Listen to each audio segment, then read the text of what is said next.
नमस्कार मित्रांनो, मन धागा धागा जोडते नवा या मालिकेच्या येणाऱ्या काही ट्विस्टमध्ये असे होणार आहे की शेवटी आता आनंद ही राज्याध्यक्ष फॅमिलीत आलेली असते आणि सुखदाला असे वाटत असते की आपली आनंदीताई या घराला ओळखत नाही, पण ती या घरची आनंदी आहे हे तिला माहिती नसते.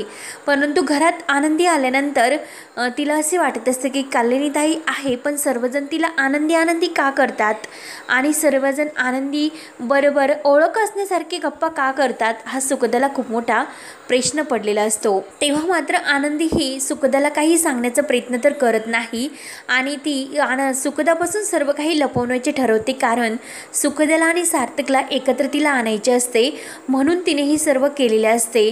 तेव्हा आता नियतीने मात्र काही वेगळाच डाव खेळलेला असतो.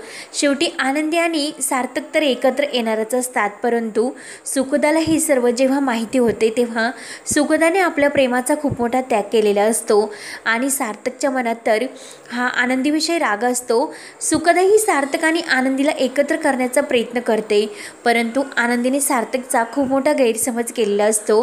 ती म्हणत असते की सार्थक सर, मी आता मूव्ह ऑन झालेले आहे, परंतु सार्थक म्हणत असतो की नक्की आनंदी माझ्याशी असे का वागतात हे सत्य तर मला शोधून काढावेच लागेल. तेव्हा मात्र सार्थक समोर जेव्हा आनंदी मला सोडून का गेली आणि हे सार्थकला माहिती करायचे असते, परंतु कोणीही त्यालाही सांगायला तयार नसते. तेव्हा मात्र आदर्शाला या सर्वबद्दल माहिती झालेली असते. आनंदी आत्तापर्यंत सुधाने मला या घरातून जाण्यासाठी भाग पाडले सार्थक सरांच्या आयुष्यातून, हे कुणालाच तिने सांगितले नसते, परंतु शेवटी सुधाने हे सर्व केलेले आहे. हे वृंदा सर्वांसमोर बोलून जाते की आनंदी या घरातून का निघून गेली.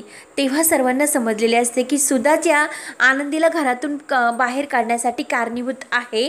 तेव्हा मात्र सार्थकला आपल्या स्वतःच्या आईचा खूप राग आलेला असतो आणि त्याला आनंदीचा सुद्धा राग आलेला असतो, कारण आनंदीने सार्थकवर विश्वास ठेवला नाही, पण सुधाच्या बोलण्यावर विश्वास ठेवून इतके प्रेमाचे नातं असणाऱ्या सार्थकला ती सोडून गेली याचे सार्थकला खूप वाईट वाटत असते. आणि सुखदाशी माझे लग्न लावून देऊन त्यांनी विशालला आपलेसे केले म्हणजे सार्थक समोर तिने विशालचा हात धरलेला असतो, परंतु विशाल आणि आनंदी या दोघांमध्ये कोणतेही नातं नाही हे आता विशाल सार्थक सरांना सांगणार असतो, कारण आनंदीच्या डोळ्यामध्ये त्याने सार्थक विषयीचे प्रेम आत्तापर्यंत पाहिलेले असते. गणपती बाप्पांची मिरवणूक असते आणि मिरवणुकीमध्ये विशालसुद्धा तेथे सहभागी झालेला असतो. विशाल आल्यानंतर सार्थकला मात्र त्याचा खूप राग आलेला असतो आणि सुखदाचे आईवडीलसुद्धा गणपती बाप्पांच्या मिरवणुकीसाठी आलेले असतात. तेव्हा मात्र विशाल असा विचार करत असतो की आपल्या मॅडमचे नक्की या घराशी काहीतरी नातं आहे आणि त्यांची आणि सार्थक सरांची तर ओळखसुद्धा आहे, कारण जेव्हा त्यांनी सार्थक सरांना भेटायला बोलवले होते म्हणजे काहीतरी सार्थक सरी त्यांचा भूतकाळ आहे. मग आता सुखदा मॅडमसुद्धा सार्थक सरांबरोबर लग्न करतात म्हणजे नक्की काहीतरी हा एक खेळ असणार. तेव्हा मात्र विशाल ठरवतो की आनंदी आणि सार्थक या दोघांना तर एकत्र आणायचे आणि सुखदासमोर सुद्धा आनंदी ही कल्याणीताई आहे हे लक्षात तिच्या आलेले असते, कारण मिरवणुकीमध्ये सर्वजण हे तयार होऊन देवबाप्पाची आरती करतात.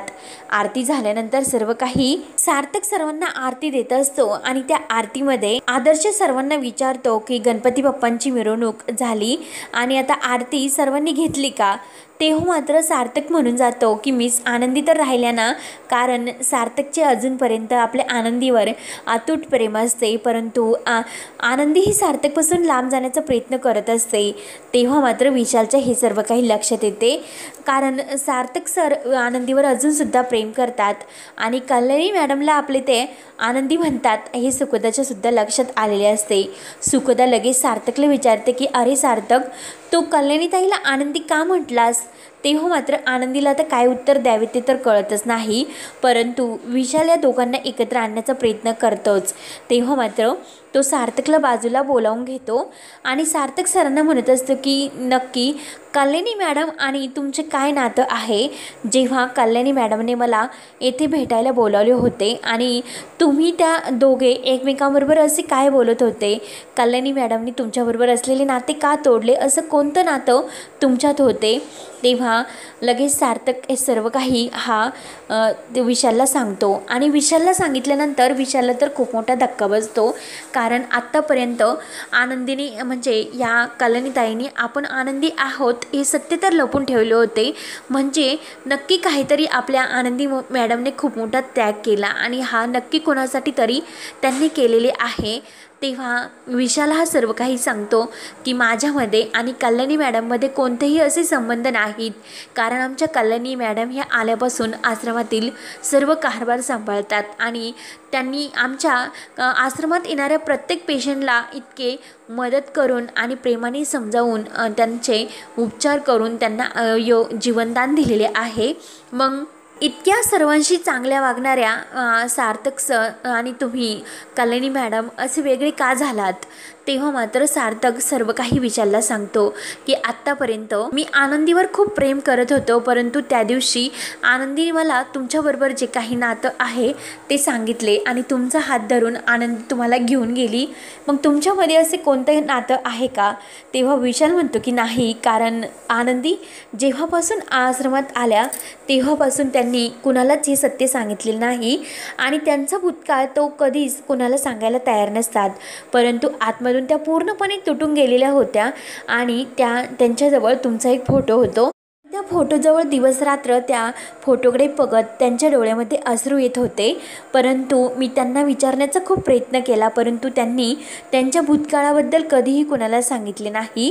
आणि मनोज दादासुद्धा ज्यावेळेस तेथे आले होते त्यावेळेससुद्धा मी ओळखले होते की मनोज दादा आणि कल्याणी मॅडम यांच्यामध्ये कोणतं तरी नातं आहे. परंतु कल्याणी मॅडमने आम्हाला ते सांगण्याचा प्रयत्न केलेलाच नाही. परंतु जेव्हा तुमची आणि कल्याणी मॅडमची भेट झाली तेव्हाच मला ओळखले होते की नक्की काहीतरी आहे. त्यामुळे प्लीज सार्थक सर, तुम्ही आमच्यात गैरसमज करून घेऊ नका. कल्याणी मॅडम का अशा वागल्यात हे मला माहिती नाही, परंतु नक्की त्या सुखदाला आनंदी ठेवण्यासाठी नक्की हे करत असतील. कारण सुखदा त्यांची जीवाभावाची मानलेली बहीण आहे आणि सुखदाला त्या दुःखात कधीही ठेवू शकणार नाही. म्हणून त्या हे प्रयत्न करतात की तुम्हाला आणि सुखदाला एकत्र आणण्यासाठी. कारण सुखदाने आत्तापर्यंत कुणावर इतके प्रेम केलेले नाही, पहिल्यांदा त्यांचे प्रेम तुमच्यावर झाले. त्यामुळे कल्याणी मॅडम ह्या त्यांच्या शब्दाला मान देतात आणि त्या तुमच्यापासून लांब जाण्यासाठी हे सर्व प्रयत्न करतात.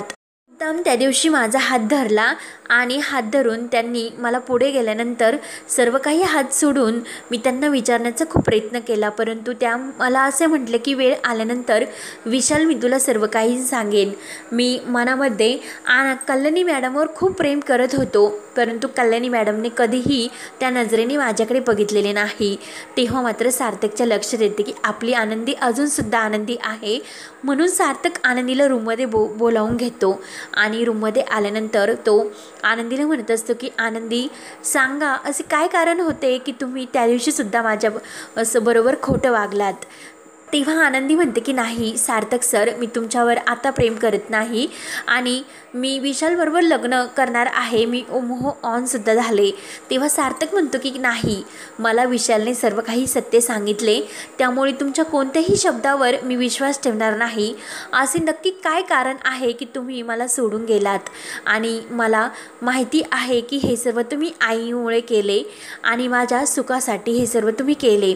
तेव्हा मात्र आनंदीच्या डोळ्यात पाणी आलेले असते आणि आनंदी हे सर्व काही बोलून जाते की हो सार्थक सर, अजूनपर्यंत मी तुमच्यावर प्रेम करते आणि मी तुम्हाला कधीही आयुष्यभर विसरू शकत नाही.